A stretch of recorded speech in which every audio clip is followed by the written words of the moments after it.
You're listening to Aanoodizewin, a podcast about the commercial determinants of Indigenous health. I am Bidasi Kwe Nimki Beneshi Dodem Wikwem Kong Donjaba Nogo Jawaning Doda. I am Dr. Amy Shawanda. I'm a provost postdoctoral fellow at the Wakabiness Institute for Indigenous Health at the University of Toronto. My name is Daniel Eisenkraft Klein. I am a PhD candidate at the University of Toronto. And in each episode, we sit down with experts to talk about a different health-harming industry and how it intertwines with the legacies of colonization and Indigenous health. In this episode, we're talking alcohol. We speak to Dr. Ben Hawkins, an expert on the alcohol industry, and Darren DJ McGregor Shakwabis, storyteller and knowledge holder. Alcohol continues to plague many Indigenous communities.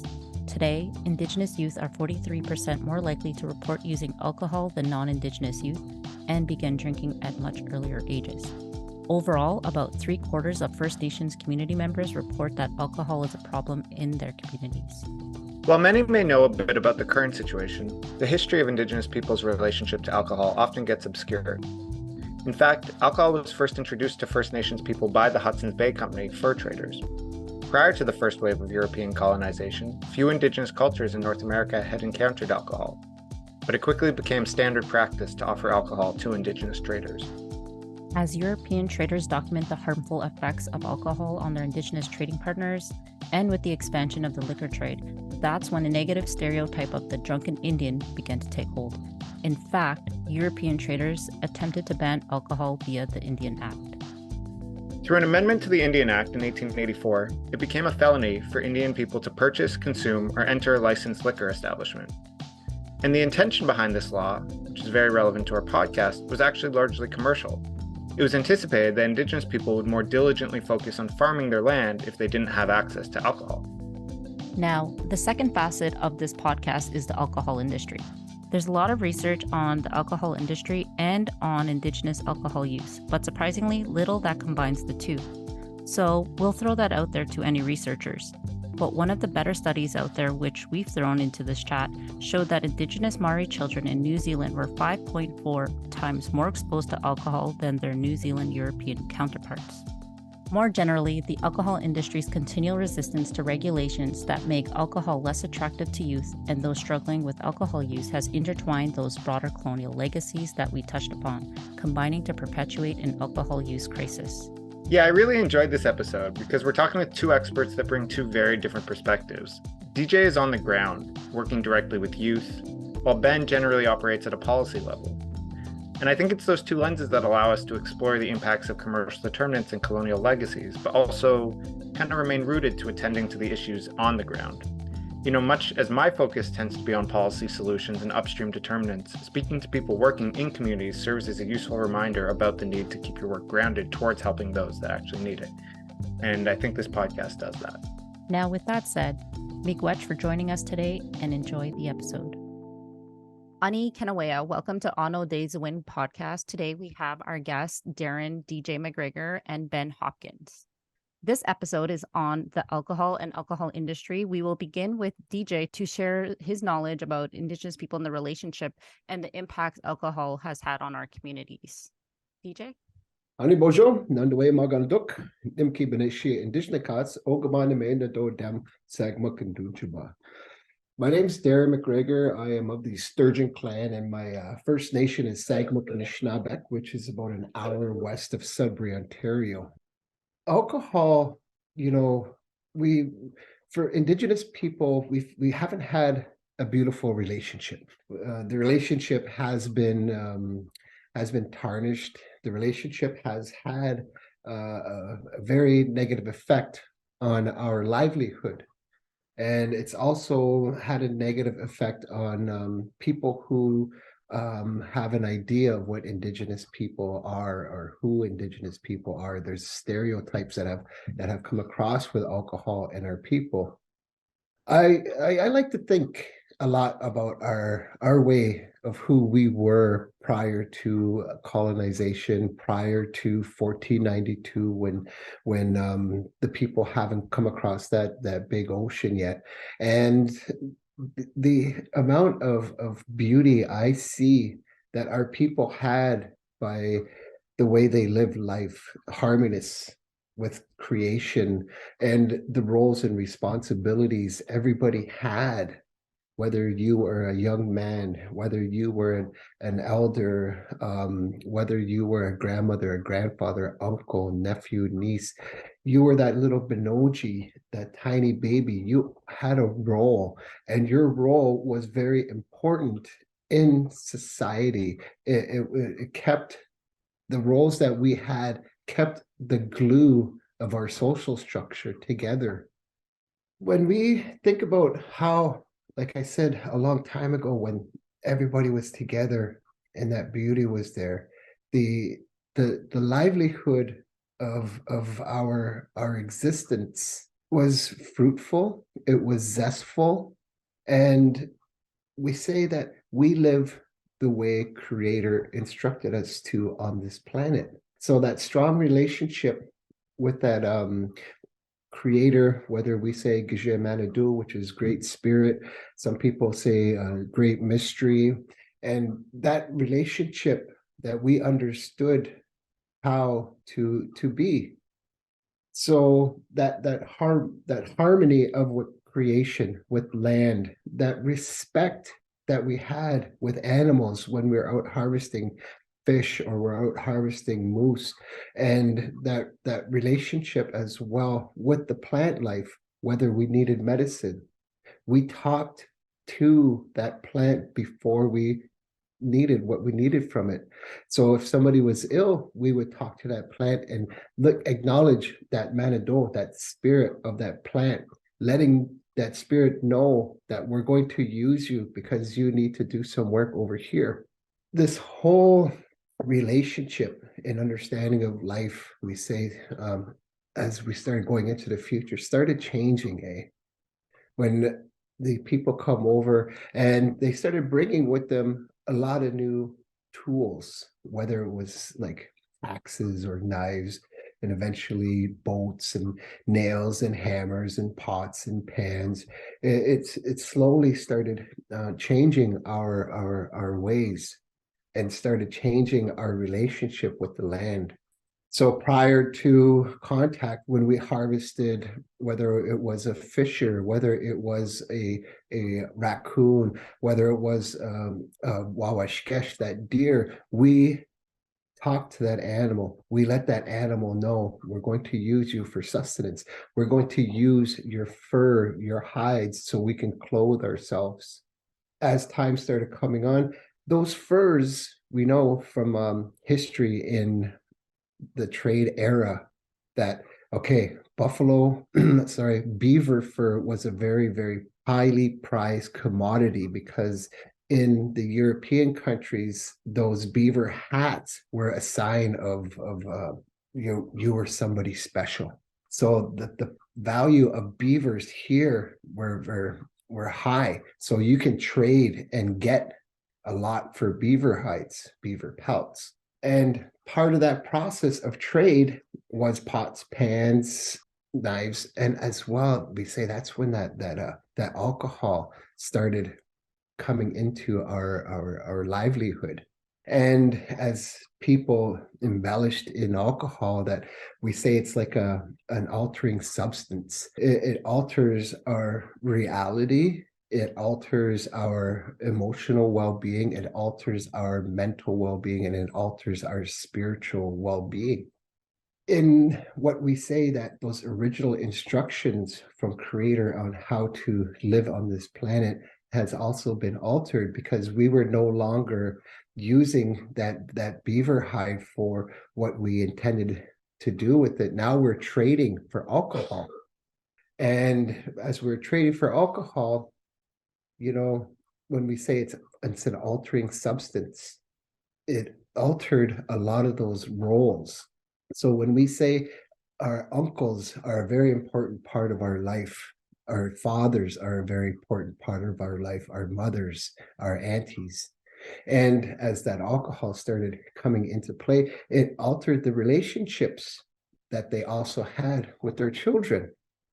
So when you're providing your rewards to your family, you're getting pots, pans, you're now getting better stuff for your community.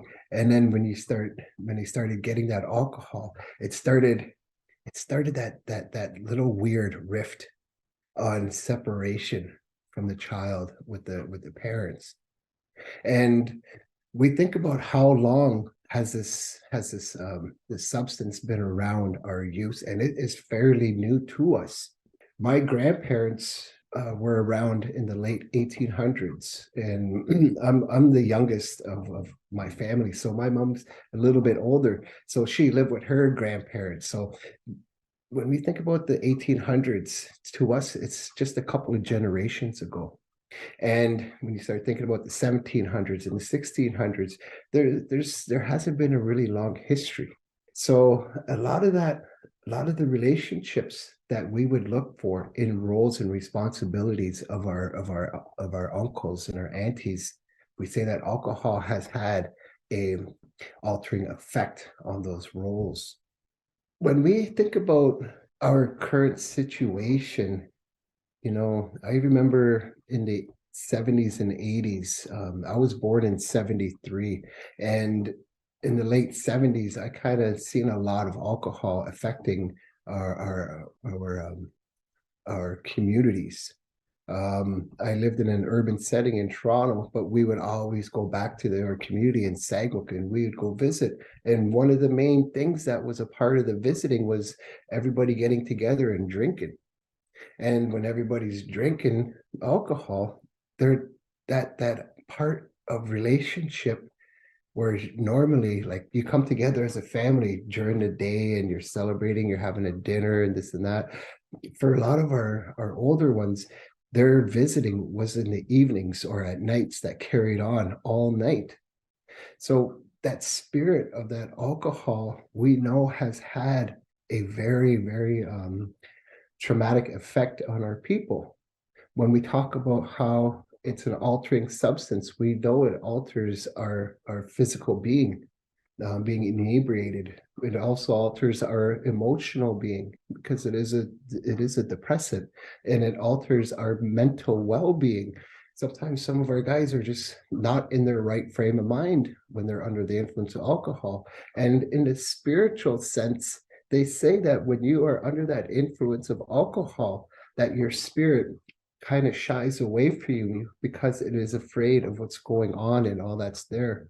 So we always let our ones who are having addiction issues with that substance, that when you're not drinking anymore, you feel lonely, you feel alone, and your spirit is scared, so your spirit stays a little farther away from you.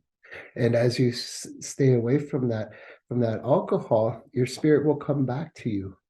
But if you're continually stuck in that rut with alcohol, your spirit's that far, and you're going to continue to feel that loneliness. That gift of fermentation was never gifted to us in this area. When we look at Turtle Island, we're saying America and Canada. That gift of fermentation was never given to us because it should have never been a part of who we are. Well, and Darren, I think it's a good reminder when you say your grandparents were alive in the late 1800s. Never mind that the last residential school closed in 96, which should be acknowledged. But when we, I know there's a seventh, is it Haudenosaunee principle, that the seventh generation principle? Yeah. Okay. I think yeah.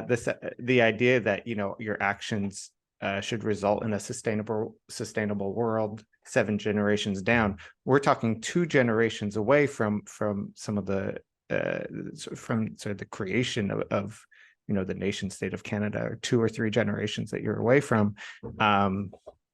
So we'd like to talk a lot about 96. I was alive in 96. That residential school still existed, but it's a good reminder. These things can feel like ancient history. They are, you had grandparents who could speak on a lot of this. Ben, to connect this to the modern day industry, so feel free to speak on alcohol trade historically, but the alcohol industry has come a long way as well. The tactics used today are different than just provision of alcohol, which I think is what sometimes people consider the alcohol industry. They make the alcohol, they provide it, they sell it. You see the marketing, you see this and that there might be a little promoting and pushing, but generally they are suppliers. I think those who are studying the alcohol industry have taken off the blindfold for the public a little bit. And you in particular have really systematically investigated the industry. Can you speak a little bit about that evolution of industry and where they came from and where we've arrived? Yeah, thanks very much, Daniel. I mean, maybe the most interesting sort of point of comparison to start with is with the tobacco industry. And it's very often, in comparison to tobacco that we think about alcohol. But it's also in comparison to tobacco that I think the kind of evolution of the alcohol industry also makes sense. So one of the defining characteristics of the tobacco industry globally is that it's dominated by a very small number of very large transnational corporations. So outside of China, there's 4 big kind of dominant transnational tobacco corporations, which really control the global sort of cigarette market. Now, if we compare that to the alcohol industry, there's been a gradual shift or a gradual trend within the alcohol industry towards similar forms of oligopoly, right? To similar forms of concentration of ownership and dominance of the global market.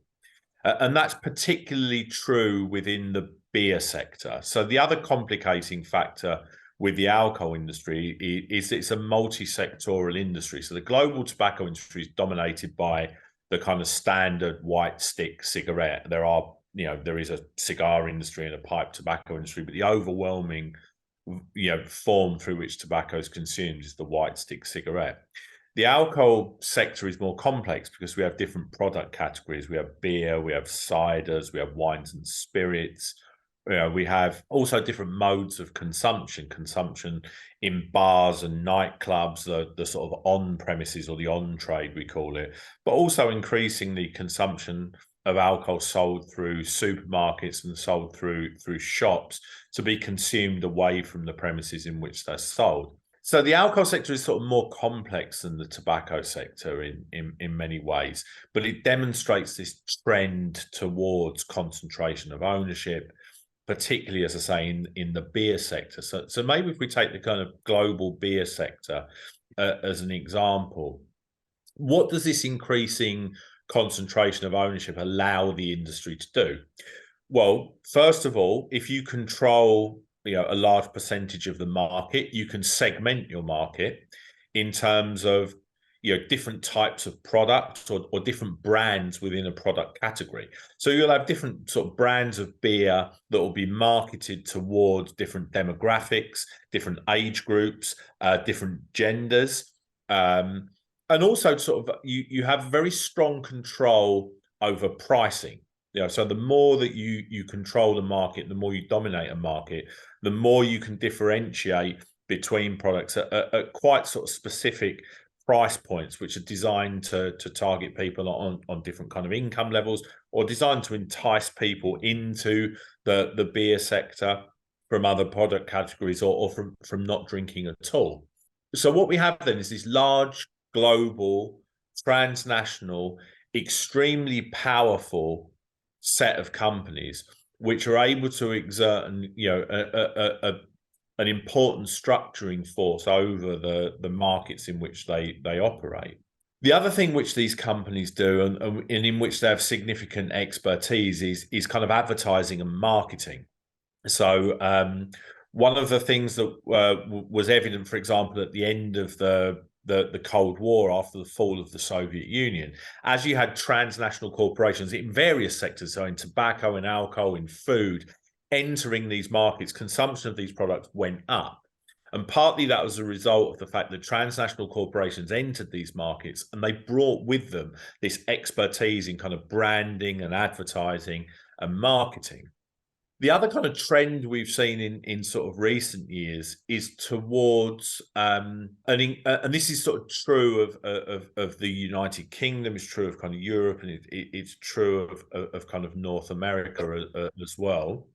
There's been an increase in availability of alcohol, so just the number of outlets that you can buy alcohol at or consume alcohol at, and also an increase in its relative affordability, right? So over the last 40 years, prices of alcohol have increased with inflation, as prices of sort of almost all commodities have, but their relative affordability compared to wages has increased exponentially. So we now have widely available forms of alcohol at increasingly affordable prices in markets controlled by this small oligopoly of global producers and marketers, priced in ways that are designed to appeal specifically to different demographics and marketed using this really sophisticated range of techniques.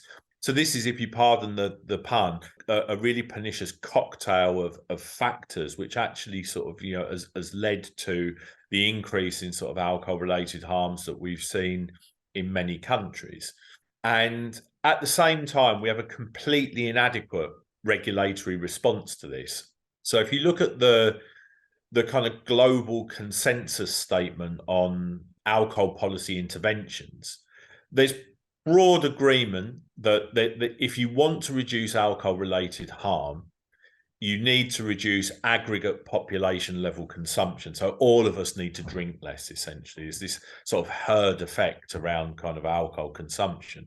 And sort of scholars and scientists agree that you do that most effectively through three things, which relate very closely to the sort of story I've told about the consolidation of the alcohol industry and its strategies for marketing products. That you restrict availability, so you have fewer shops that sell alcohol. You have a lower density of shops within a particular area. You restrict the opening times of those shops. So you restrict availability. At the same time, you curtail the ability of the industry to advertise and market these products. And finally, you introduce measures which are designed to increase the price of alcohol. It's a fundamental sort of tenet of sort of economics, the sort of laws of supply and demand, that as the price for a product goes up, the demand for it decreases. And this is true of alcohol as well. So measures to increase the price of alcohol, and particularly the cheapest products on the market, has a significant effect in terms of restricting sales, and as a result of that, in terms of kind of reducing consumption levels and therefore harms. And much of the work that I've done has focused on the UK and Scotland in particular. And in 2011, Scotland became the first country in the world to introduce a minimum unit price for alcohol. It closely relates actually to some of the measures that exist in Canada at a state level in terms of standard reference pricing. But the measures in Scotland that we studied were really vehemently opposed by the alcohol industry, partly because they knew that they would be effective. But Scotland's a relatively small market. It's not a particularly strategically important market for the alcohol industry.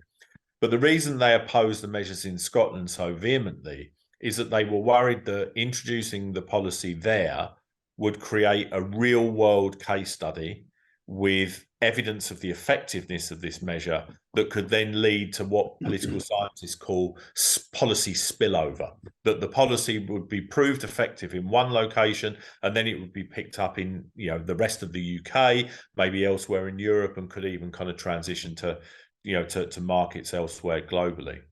So that's really the story of the development of the alcohol industry, the policy preferences that they have, and some of the things that have been attempted to try to sort of redress alcohol related harms. Yeah.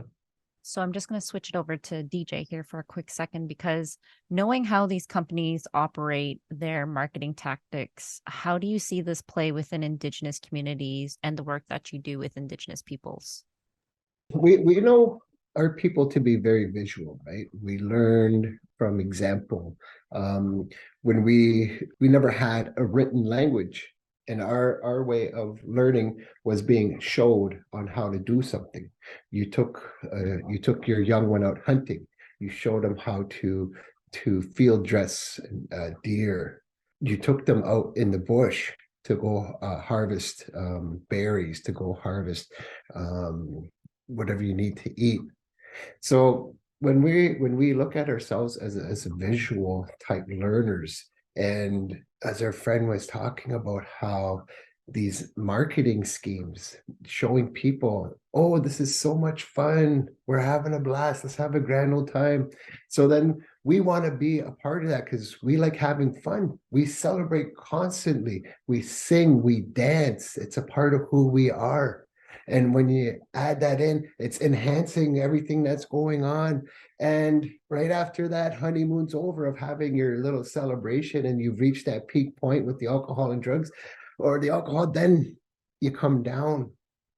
Then the problems start coming, the fights, the loudness, the arguing, the even the promiscuity. So there's so much happening that marketers don't show. And if when we have these visuals, there's some of us who know that, okay, after you've had X amount of beer, X amount of wine, you're at that point and you are falling down inebriated. Some of the younger ones see that and they don't want to be a part of that. So they've learned from it, right? But some of the other ones, they're sitting at home and, back in those days, I recall hearing all the happenings that is going on outside. If I'm a young little guy inside my room and my mom's having a bunch of friends over and they're all chilling outside, having a barbecue and drinking, everybody's having fun. And my older siblings are all out there enjoying themselves too. That's what I want to do. That's what I want to do as well, because I want to be a part of that fun. So as those visual learners, these messages that are being brought out there is not the whole message, and it's just a part of the message. So we have to be, more truthful in what it is too, because that addiction part of it is never seen on any kind of marketing. And you see these corporations that, okay, well, how are you going to help those who have gone too far and that they're now stuck in this rut of addiction, and that's ruining their life, it's ruining their family's life, and it's causing havoc, just not to the family, but it's causing havoc to the community. It's making people scared. What are these corporations doing for that part, addressing that? It's like you can show all the fun, but what about the other side of it? To build on this, and DJ, I also want to ask about the work you do in communities, because I know you have firsthand experience as well as historical knowledge. First, Ben, to build on it, could you touch on Scotland's position within the UK as a post-imperial legacy? Because I think these two connect. Yeah, thanks, Dan. I mean, it's really interesting because a lot of the work that we've done on alcohol in the UK is associated with this question around health inequalities, right? And the UK is a highly stratified and unequal society in all sorts of ways, and there's a very close association between socioeconomic deprivation and kind of rates of alcohol related harm, and also sort of broader links between kind of socioeconomic status and sort of life expectancy and other health indicators as well, as there are indeed in many countries around the world.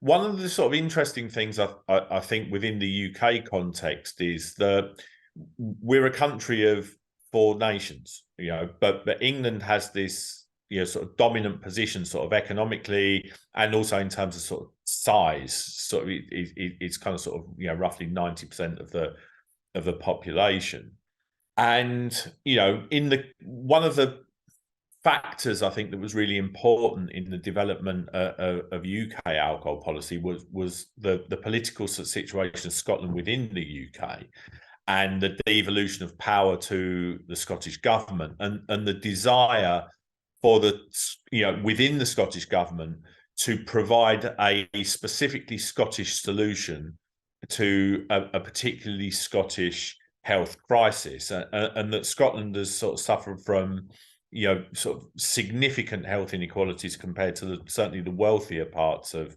England, and significantly higher rates of alcohol-related harm specifically. And many sort of commentators argue that in part this is a consequence of the sort of the position of Scotland within the UK, that it's not a kind of union of equals in the sense that you would experience it within kind of sort of more uniform systems of sort of federalism. So, for example, within Canada or within Germany or within sort of other comparative countries. So there's a feeling that there's a kind of post-imperial effect in Scotland as well, in terms of the experience of sort of Scottish people within the kind of union historically, and that these things translate through to the current day, that the healthy inequalities that we experience today, both generally and in terms of kind of alcohol harms specifically, have to be seen within the kind of historical context of Scotland's position within the union.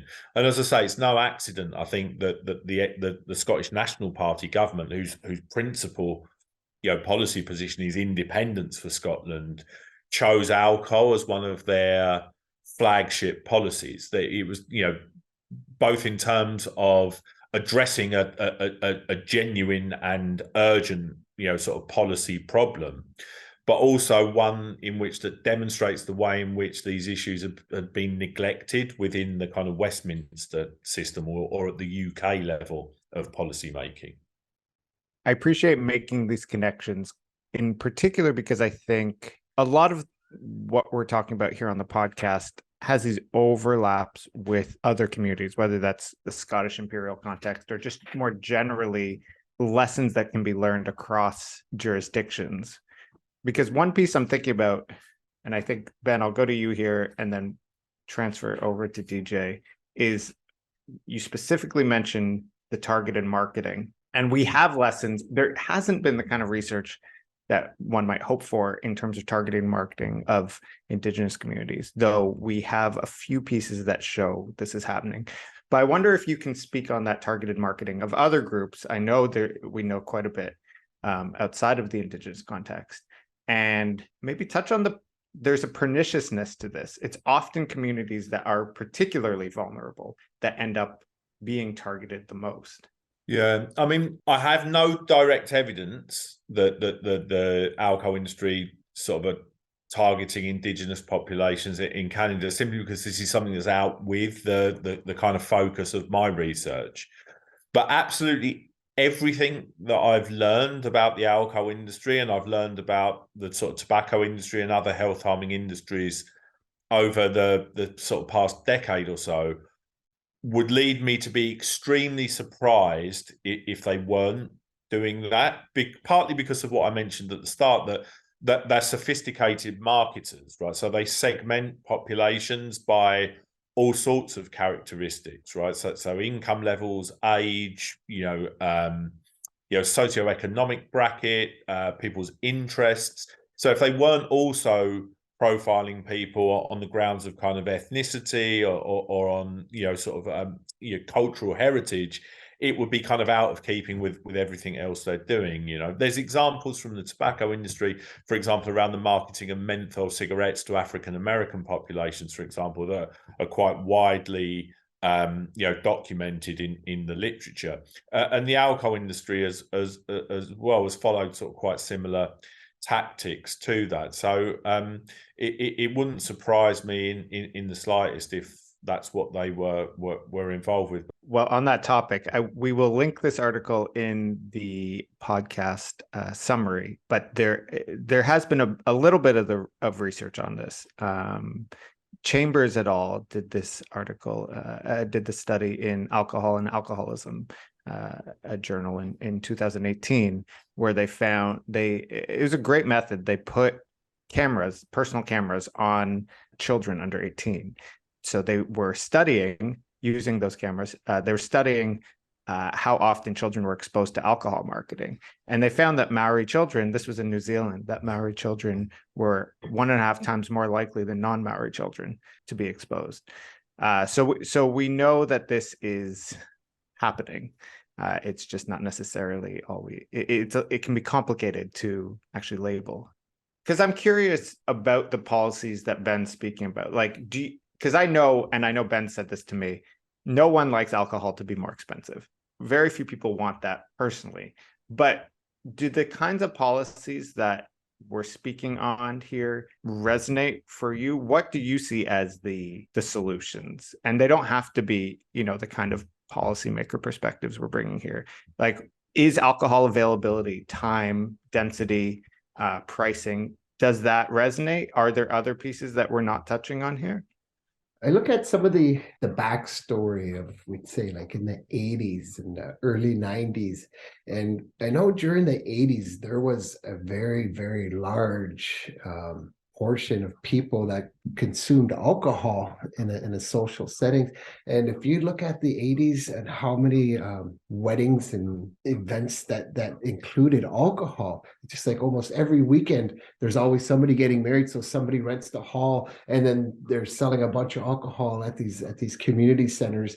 And it's pretty much every weekend you would see these community centers filled with people. And the regulations started coming into play, right? Everybody has to have the smart serve. You have to have somebody who has their smart serve to sell alcohol. And then it's started to really, really explode in a lot of problems that were happening in communities.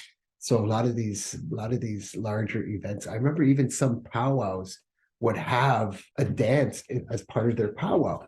So you're celebrating with drums and dancers, and then Saturday night there's a big dance happening, and it's drawing in all the people that were there at the powwow, and everybody's going to this dance after, and the next day they're not in a good place because they're all hungover. So for us in our cultural norm, alcohol has zero play in ceremony. We do not allow alcohol to be around our sacred endowments, whether it's eagle feathers, drums, pipes. When we're doing sun dance, rain dance, alcohol is a big taboo, and everybody has that knowledge that those two don't go together. We've seen change throughout the next couple of decades where you're having a powwow. Okay, you know what? There's going to be no dances. Nobody's going to be doing that kind of life. Then as we start to see working towards change of eradicating alcohol, it's part of our culture. People put up big billboards outside their communities as you're driving in, and you'll see signs. Alcohol was never a part of our culture. Changing the mindset and letting people understand that.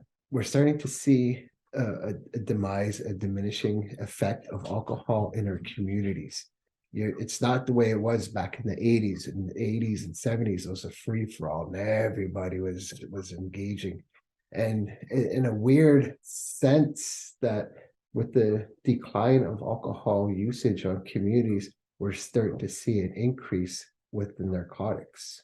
But again, as the work that I do as promoting culture, promoting ceremony, promoting alcohol was never part of our culture, that connection of Gujem and Ado with those original teachings as alcohol not being a part of our existence. That's the goal that we want to take, because we would be better off if alcohol was never part of our lives. There's people who can drink sociably and there's people who can't. And a majority of our people cannot drink sociably. The addiction part of it has a stronger grasp, and a lot of that, there's many different stories of people saying, okay, it's in your DNA to be, if you drink alcohol, to be an alcoholic. It's in your DNA that you're more likely to become an alcoholic. And there are people who will say, well, that's not necessarily the case. They'd say that the trauma involved in people's lives are inherited by being a child and being around somebody who's going through trauma, and you're seeing that trauma and you're being a part of it. So when you get older, you're part of that trauma, and that alcohol makes things magically go away when you're drunk and you don't feel anymore. You don't feel that trauma. So some people would relate that addiction to the trauma that's been passed down from generation to generation. And that's how we deal with a lot of the traumas, is through ceremony, is through that connection to creator, to that connection to the land, and as well as understanding and identity and being proud of who you are as an Indigenous person. Could I just jump in there, Daniel? I think that's really interesting, because you hear very similar things in the UK context, actually, about the Irish community and Scottish communities as well. That it's like the sort of Celtic curse, that, you know, the propensity towards sort of alcoholism is, you know, sort of almost sort of genetically imbued, I suppose. But actually, you know, there's a cultural or a sort of an anthropological explanation for this that relates to the things that we were discussing earlier on around the kind of experience of imperialism and sort of cultural marginalization that would sort of explain, though, you know, sort of tendencies towards kind of alcohol consumption or harmful forms of kind of alcohol consumption as well. So it's really interesting to see the same sort of discourses or the same sort of tropes reproduced in different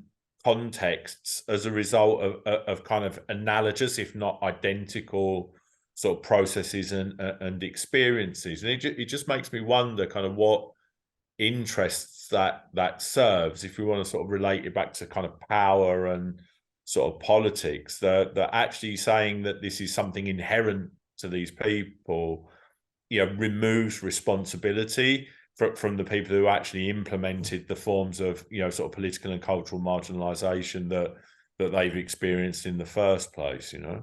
Yes, I think it's a very nice, convenient narrative to talk about genetic predisposition, to talk about that addiction just can't be avoided, as opposed to dealing with the legacies of colonization. It's interesting, though. I mean, I know this in the Indigenous context. I haven't thought about this across different environments where that same narrative plays out. But wouldn't that be building off and capitalizing off of those stereotypes? Like we have the quote unquote drunken Indian. And then so we're going to perpetuate that within the wider Canadian society or North American society. And then on the other hand, like in March, you always hear of the drunken Irish, right? And then they're trying to promote the sales for St. Paddy's Day, and like, oh, people like suddenly have Irish blood, and like gives them the license to drink and consume all of this alcohol. But that narrative is perpetuating all of this harm that is happening, and having to deal with the after effects the next day, as DJ was talking about earlier. And, you know, that advertisement and that marketing that Ben was talking about. So, you know, there are all of these things. But I was also thinking of some cases, like just in 2021, there was a mom in the Toronto District School Board who her son was attending a class, and an LCBO, so a Liquor Control Board of Ontario, that's what we call for liquor establishments in Ontario, and one of the bags were used, and they were using it as part of the Indigenous art class to make medicine bags. And so the mom called out and addressed that, which so many wrong on so many levels, but just to bring into the context of alcohol, like why would you use, there were some, you can go buy paper bags at the grocery store or at the dollar store, but those bags were particularly used for that. And then, you know, it brought me back to thinking of the drunken Indian narrative. And, you know, the industry is loving these narratives that they can use. But also thinking that of the Osoyoos band out in BC, where they have a winery. And when I met with the chief of Osoyoos band there, he was talking about that his community opposed having a winery altogether, and said, you know, the harm that these cause to our community, our nations, both here in Canada and the States. So we shouldn't engage in it. But what he had saw was, I see an opportunity for prosperity. People are going to drink and they're going to do it anyways. So why can't we also participate in the markets? Right. And I know this touches upon a bunch of other subjects, but also thinking of transforming that relationship. Instead of them consuming it, they're saying, well, why don't we sell it? And I thought that was like, that's such an interesting take. I have so many conflicts within myself, but listening to it, but they wanted to enter the market to sell it. And kind of coming back to what you said earlier, DJ, you were talking about changing that mindset. And so what happened with that community when they built that winery, a lot of people were employed and a lot of people didn't want to pour their money back into this winery. So they were like buying other things and they were like employed, they were more happy, they were like doing more things within. And they were like, I'd rather be sober than drinking at this winery. So I was like, it's just an interesting take, right? And then the other thing you talked about earlier, DJ, you talked about in the 80s, there was so much things happening. Also a big thing that was happening during that time was a lot of FASD, which is the fetal alcohol disorder spectrum, where spectrum disorder. And they had so much things where women were drinking and they not necessarily knowing what was going on with their baby during this time. So again, that's another part of the marketing that was not talked about. And then really regulating this within our communities and, educating mothers, educating fathers. And I think I don't know where we are at with FASD, but I feel like, considering that, like, if I'm just looking at the friends in my demographic, I don't see a lot of those cases anymore, but compared to when I was a lot younger. Yeah, I don't know if you guys want to jump in on any of this, but those were some of the things I was thinking while you guys were talking. Yeah, there was something else I was wanting to ask about. DJ, was your perception that what you were saying earlier on in terms of kind of cultural festivities or cultural kind of experiences in the 1980s and 90s, there was a clearer kind of separation and demarcation of alcohol from those events, and that over time it's kind of shifted to a position where alcohol has become included within those practices, or has been kind of rebranded in some ways as like an integral part, or at least an acceptable sort of part of those practices. Because I think that relates really closely to sort of the experience that we've documented with the tobacco industry and with the alcohol industry over time, and also with like Coca-Cola. So, for example, Coca-Cola's kind of ownership over Christmas. Father Christmas is coming on his Coca-Cola sleigh, and this attempt by these corporations in all of these sectors to place themselves at the heart of our kind of festivals and our cultural practices. And you see this with alcohol companies entering kind of new markets in low and middle income countries. So like the cigarette industry and kind of gifting practices in China, for example, and the whiskey industry in India, there's been this attempt to actually place themselves really at the heart of these sort of these kind of celebratory events. And it sounds very much like that's what has happened over time in your community as well. Yeah, when I was saying that in the 80s and 90s, we'll say a powwow is a celebration of life where a community hosts an event and then they invite people from different communities to celebrate. And alcohol is never been a part of the powwow. It's always been a taboo. It's like if you brought alcohol to a powwow, you were asked to leave because there's feathers there, there's eagle feathers, there's drums. But after the powwow was over, I would say around 8 or 9 o'clock, when the powwow winds down, some people would be hosting an event at a community center and they'd be selling alcohol there. So then people would go to the community center and have a party and do whatever they do, drinking and all that. And it was almost like a common thing back in the 80s and early 90s when you would see these things going on. And they were mainly used as fundraisers. So if somebody was getting married, if they could sell 100 cases of beer in one night, then they made quite a bit of money where they can go and have a good wedding. But as time started going on, people were noticing that there was a lot of more negative effects that were happening at these events that were selling alcohol.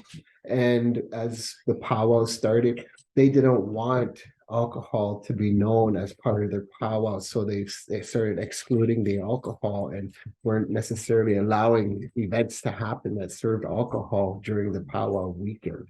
Because there was people who were even dying drinking and driving from some of these events that were happening.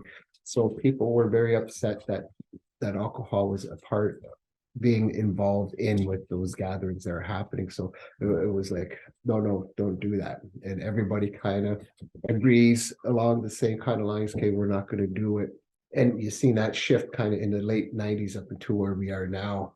As for marketing, we've never seen like something like a big beer brand in Canada. It's called Molson Canadian. And you never really did see these marketings come into reserves to try to push these products, or sponsoring ball tournaments, or sponsoring any kind of events. It was just a lot of monkey see, monkey do. You seen them doing it, so that's what you did. But I remember one time back in the early 90s, I was living in Toronto, and they asked the powwow drum group. So to us, a powwow drum is sacred. It has spirit. And when we talk about the alcohol not being a part of it, that's a very, very, one of the first teachings you receive when you go to the drum. You're not to go to the drum under the influence of alcohol. You're not to bring alcohol anywhere near the drum because that spirit is sacred in there. So they asked this group of singers to go to a recording studio to record for a commercial. So they were getting some money. They got a few $100 each, and they went to a studio. They brought the drum out. They drummed and they sang a song and they recorded it, and away they went. And like a year later, Molson Canadian, celebrating Canada, was talking about all these beautiful things about Canada, and they're showing pictures of Newfoundland, Alberta, Ontario, and in the background was those guys singing. So knowing the sacredness of a drum and knowing the sacredness of the songs, a lot of people were really upset that had transpired. And the guys that I know, I usually sing with them all the time, and I'm kind of glad I didn't make it that day. I wasn't a part of that, but they were duped. They didn't know that what they were doing was for that specific reason until they heard about it after. And we've spoken about that co-optation of Indigenous culture in other areas, specifically tobacco, where it's quite upfront, where, that's a little subtler. Whereas, Native American spirit, it's right on the package, but it's relevant here as well. I especially in Canada right now, there's a knowledge that being seen as on the side of Indigenous communities is in the moment. I think it's useful to be wary of alcohol industry's efforts to simultaneously promote and to simultaneously fight regulations that would potentially help Indigenous communities while also claiming to be on their side. I mean, that is basically the definition of corporate social responsibility in a nutshell. But we've seen this with tobacco as well, a real effort to resist the regulations that we know will help communities while, throwing some money at a scholarship, throwing some money at a community event in ways that don't sustainably and systemically help communities, but public relations wise are much more useful to their brand. Yeah, so the work that we've been doing recently has been around, or a piece of work I've been involved with, let's say, rather than sort of really leading on, has been looking at the way in which alcohol companies have looked to sort of co-opt various forms of kind of civil rights movement, or to appear to take on the interests of kind of marginalized populations. And I think that's probably been most obvious in the UK context through their claims to kind of allyship with the LGBTQ plus community. So there's been some quite widely circulated and sort of advertising and publicity campaigns that have looked associating brands like Smirnoff vodka, for example, with sort of trans communities in the UK, and so creating this association between consumption of the product with kind of emancipation for marginalized groups, I think is a pretty well established sort of trend within sort of health harming industries, and it's been most obvious in that context, I think, with alcohol. But the history of this goes back to the very founding of the PR industry. So Edward Bernays and his work with the tobacco companies and associating sort of cigarette smoking with the women's sort of suffrage movement. Cigarettes being torches of freedom. So the playbook is very well thumbed through, and the spine has been broken on it, and it's been kind of brought out and reproduced in different contexts by different industries over again. So everything that DJ was sort of saying about the experience in sort of Indigenous communities in Canada really resonates with these sort of examples here as well.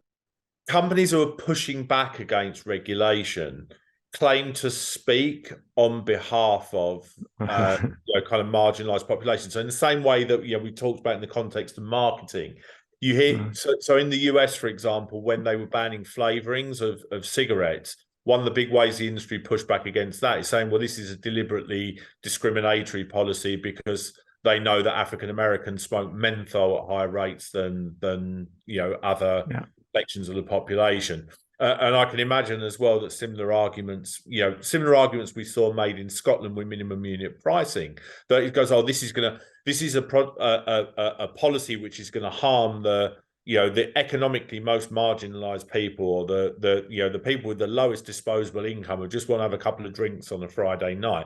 Now, I can well imagine they made similar use of sort of arguments around products which may be particularly enjoyed by certain communities in Canada, or that particular forms of kind of control or regulation were in some way discriminatory, because they would be have particular effects within those groups and locations. Yes, I don't know about the contemporary setting, but in terms of the white man's burden, the idea that the settler was helping the quote savage Indian to become more like the settler, more like the European, this fit in well. In other words, these requirements, these restrictions on alcohol were part of their efforts to free the Indigenous person from the suffering that actually was a result of that colonization. You'd see too how prior to 1850, when you look at the Royal Proclamation 1793, you had two nations that were coming to the table and negotiating, talking warfare. Nations needed our people to help them fight their wars so they could win it. So they would come to us as nation to nation. And as the treaty started happening in the Indian Act, they didn't look at us as nation to nation anymore. We went to become wards of a crown. And when you look at what you're saying, the amount of regulations are put, no Indians are allowed to drink anymore. That's not talking on a nation to nation basis. That's them trying to say they're the ones who are in control now. So that autonomy and that selflessness, that helplessness, telling them that you are not able to take care of yourself, so we're going to take care of you now. That what we're striving for, even to this day, is to build back that nation to nation relationship. We have to have our leaders. We have to have our constitutions. We have to have our self-governing autonomous nations. I actually don't have any other questions. I think this was really great. Ben, super informative. I've actually learned so much. I've also made the connection how these industries all pretty much have a similar formula to address, target, and make profit off of individuals' addictions. Really, at the end of the day, let's build an addiction. They are lifelong consumers after that.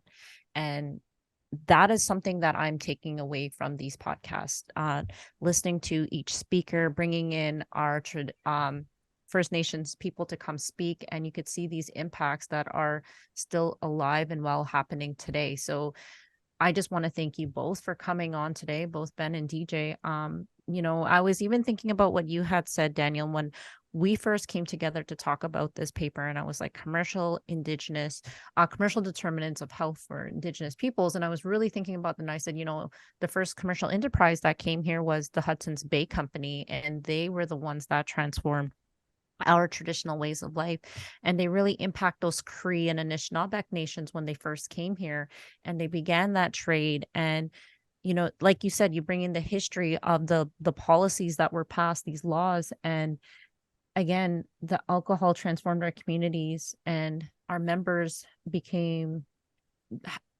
they have addictions, and our children have the health effects, and these companies profit off of our stereotypes, our suffering, and there's really no corporate responsibility. So there's fallouts that are happening to our to individuals and to our communities. But I do want to thank you both for coming today, both DJ and Ben. I'm going to be thinking about this all day and probably for the next few years, because there's so much to take in.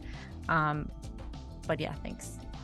This podcast is produced by Defining Moments Canada for the Bryce 100 Project, which commemorates Dr. Peter Bryce's 1922 pamphlet and his role in bringing to public attention the atrocious health conditions for Indigenous children in residential schools. In exploring the commercial determinants of health and their impacts for and on Indigenous peoples, we continue to bring public attention to the factors that impact Indigenous health.